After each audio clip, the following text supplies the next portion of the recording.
If we were to ask one another, what are the most startlingly wonderful words ever uttered by human lips, I think it would be hard to improve on what Jesus says in Matthew 11, where he says, I am gentle and lowly in heart. The whole passage reads like this: Come to me, all who labor and are heavy laden, and I will give you rest. Take my yoke upon you and learn from me, for I am gentle and lowly in heart, and you will find rest for your souls. For my yoke is easy and my burden is light. Those words, I am gentle and lowly in heart, are really worth a lifetime of pondering. Just think of what each word there means. Jesus says, I. This is his own claim. This is not what his disciples are saying about him. This is not what a personality test spat out. This is his own claim, his own words. He says, I am. He doesn't say I was at one time, but now his heart has cooled off. He doesn't say I might one day be or will be once you get your act together. He says, I am.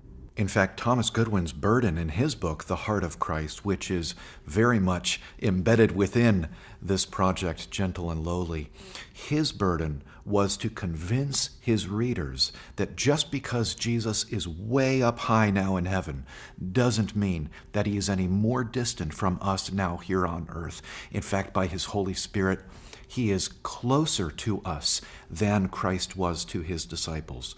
We'll return in future videos to think about who the Holy Spirit is and how that is true. But Jesus says, I am gentle and lowly in heart. This is not a past reality, but a present reality. This is who he is. It's not who he one day might be. This is who he is. I am, and then he says, gentle. Who of us would ever have guessed that he would use that word as the first word out of his mouth to describe his heart? What a wondrous adjective to use. I am gentle. Jesus is saying, I am the most tender, non-manipulative, non-abrasive person you could ever come across. He says, I am gentle and lowly, to drive it home even more. These are overlapping ideas, but distinct. I am lowly in heart. In other words, I am the most accessible, the most approachable person in the universe. You don't have to go through security to get to me. You don't have to take a ticket and get in line. You're not going to be put on hold.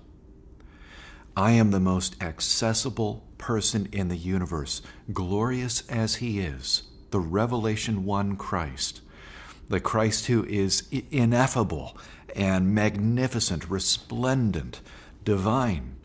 That Christ says, I am gentle and lowly, and he says, in heart. This is not something peripheral to him. This is what his own heart is. In other words, this is what you could say gets him out of bed in the morning. This is the deepest, innermost core to who he is. This is what pours out of him, his heart. The heart in the Bible is not just emotions or what you are feeling in a frothy kind of way. It's not less than our emotions.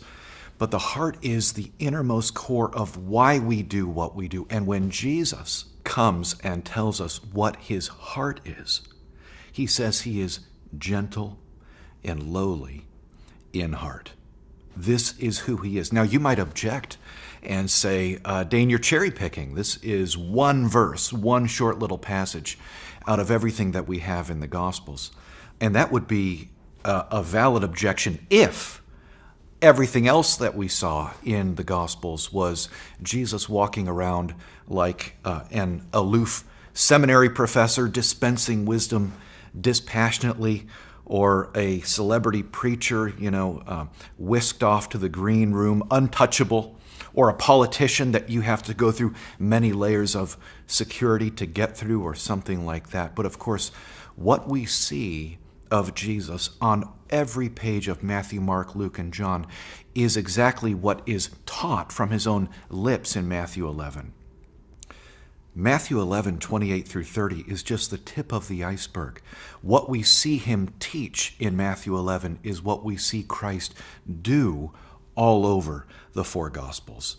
So he is so clearly drawn irresistibly to sin and suffering, to pain and anguish, to guilt and shame. This is what his heart is drawn to. It's what he opens himself up to, which is the exact opposite of how we operate, of course. We see sin, we see someone suffering. Our natural instinct is really to be put off by that, repelled by that, to flee from that. Christ is the photonegative of that. He's the exact opposite. His heart is drawn into sin and suffering when he sees it. As we launch through this video series, remember, bear in mind, be astonished at, with me, that he is gentle and lowly in heart. We are the cold, cool, calculating ones, not he, though we naturally think of him in that way. All it requires to experience the embrace of Jesus Christ is to collapse into his arms, and anyone can do that.